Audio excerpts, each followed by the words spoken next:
In this project, you'll build a mini robot arm that can see color, make a decision, and move objects into the right zone. It combines sensing, Arduino logic, and servo motion into one complete automated sorting system.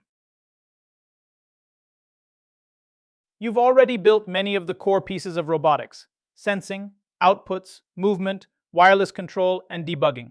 Each module added another layer, from reading the environment to making reliable decisions. This color sorting arm brings those skills together: detect a color, choose an action, and move a servo accurately. That same pattern will help you build more complex maze robots next. The goal is a small automated sorter. A color sensor shines light on an object and measures what reflects back. The Arduino compares those readings and decides whether the object is red, green, blue, or unknown. Then it signals a servo to move a gate or arm, so the object drops into the correct bin. This is the basic loop used in many automated systems: sense, decide, and act. A color sensor works less like an eye and more like a tiny measuring tool. It shines red, green, and blue light onto a surface, then checks how much of each color bounces back. A red object, for example, usually gives a much stronger red reading than green or blue. Arduino does not start by knowing the color name. It receives numbers, compares them, and decides which color is most likely. Those numbers are only useful after you understand their pattern. Every sensor, light source, and surface behaves a little differently, so do not rely on one perfect value. Start by collecting sample readings for each color. Look for which channel is strongest, and notice the normal range for each object. Then use those patterns in your code to classify red, green, blue, or unknown more reliably. Think of the robot as an input, decision, output system. The color sensor is the input, reporting RGB values to the Arduino. The Arduino is the decision maker, comparing those values to thresholds and choosing a target zone.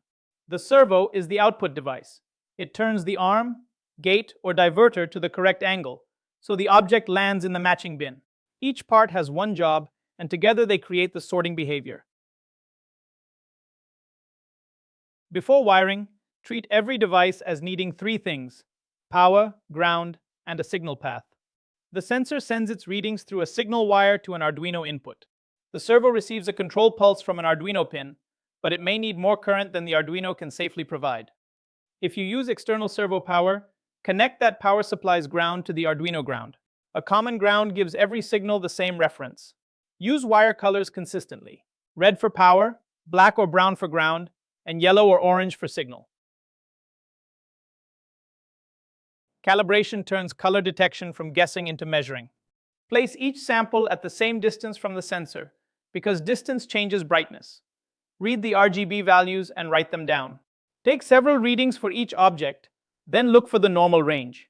Keep the lighting steady while you test, since shadows or sunlight can shift the numbers. Finally, choose thresholds from your recorded data, leaving enough margin between colors for reliable sorting. A servo is useful because it does not just spin continuously. It moves to a commanded angle and holds there. In a sorting system, each angle can act like an address. For example, 30 degrees might send one color to a bin, 90 degrees sends another color to a second bin, and 150 degrees sends a third color to another bin. The code can also step through angles smoothly so objects do not bounce. After each drop, return the arm to its home position, ready for the next reading. Arduino's servo library handles the timing details, so you can think in angles instead of pulse widths. First, include the library and create a servo object. Then attach that object to the signal pin, such as pin 9, so Arduino knows where to send commands. In the loop, write an angle, like write 90, to move the shaft to the center position. After each command, add a short delay so the servo has time to rotate before the next command arrives. Sorting logic is where sensor readings become action. The Arduino reads the red, green, and blue values, then compares them instead of treating color as a simple label. If the red value is clearly stronger than green and blue, the program classifies the object as red and sends the servo to the red bin angle. The same pattern works for green and blue. The key detail is the fallback. If the values are too close, noisy, or outside the expected range, the robot should choose unknown rather than make a bad sort. The Arduino loop repeats the sorting cycle continuously. First, red color gathers the sensor values and stores them as red value, green value, and blue value. Next, detect color compares those numbers to thresholds and labels the object as red, green, blue, or unknown. Then an if-else block chooses the action: move the servo toward the matching bin, or handle the unknown case safely. Finally, return home brings the arm back to its starting position. That reset matters because every object needs the same clean starting point. Robots rarely work perfectly on the first try, so debug the system one part at a time. Start with the color sensor. Print the RGB values in the serial monitor and confirm that each object gives consistent readings. Then isolate the servo.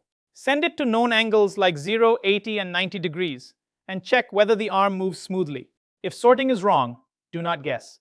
Check the lighting, threshold values, and object placement. Make one small adjustment, test again, and keep refining until the results become reliable. This same idea appears in factories, where color sorting helps package products, sort food, separate recycling, and check quality. To make a mini robot arm behave more like an industrial system, focus on consistency. Keep the lighting steady, hold the sensor at a fixed distance, and guide each object into the same position. You can also add feedback, like counting each color and showing totals. Small design improvements can make the system faster, more accurate, and more reliable. You've now built the core pattern behind many robots: sense, think, and move. The color sensor measured reflected light.